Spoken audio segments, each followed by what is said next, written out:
এবারে মজার একটা খবর দেব আপনাদের, আশা করব সবারই ভালো লাগবে। বিবিসি পরিবেশিত এক প্রতিবেদন থেকে জানা গেছে, পোল্যান্ডের ওয়ারশো শহর থেকে ৫০০ কিলোমিটার দূরের এক প্রত্যন্ত গ্রামের মাত্র ২টি পরিবার সহসাই এক অজ্ঞাত ভাষায় কথাবার্তা বলতে শুরু করে দিয়েছে। বিষয়টি এতদিন পর্যন্ত কারোর নজরে না পড়লেও এক ভিনদেশি পর্যটক কিন্তু ঠিকই ধরে ফেলেছেন।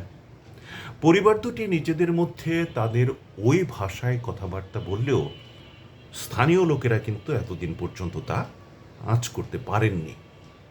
আর বিষয়টির জানাজানি হতেই ওই গ্রামে এখন নিত্য কৌতূহলী মানুষের আনাগোনা, আর নানান দিকে শুরু হয়ে গেছে নানান চিন্তা ভাবনা এবং গবেষণা। আর মজাদার এই বিষয়টি নিয়ে প্রতিবেদন তৈরি করেছেন আমাদের সহকর্মী এস এম আশরাফ। চলুন দেখে আসি। এবারে ভিন্ন প্রসঙ্গ। নেপালে ভারী বৃষ্টিতে ভূমিধস ও আকস্মিক বন্যা দেখা দিয়েছে। এতে শুক্রবার থেকে গতকাল রোববার পর্যন্ত অন্তত ৪৭ জনের মৃত্যু হয়েছে। তাঁদের মধ্যে শুধু ভূমিধসে ৩৫ জনের মৃত্যু হয় ভারত সীমান্তের পূর্বে ইলম এলাকায়। নেপালের অন্যান্য এলাকায় বন্যার পানিতে ভেসে গিয়ে আরও ৯ জন এবং বজ্রপাতে ৩ জনের মৃত্যু হয়েছে। দেশটির সংশ্লিষ্ট কর্তৃপক্ষ এসব তথ্য জানিয়েছে।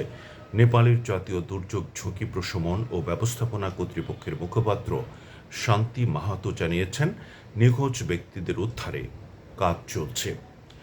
ওদিকে সীমান্তের ওপারে ভারতের পশ্চিমবঙ্গের দার্জিলিংয়ে বৃষ্টিপাতের জেরে ভূমিধসে অন্তত ৭ জনের মৃত্যু হয়েছে।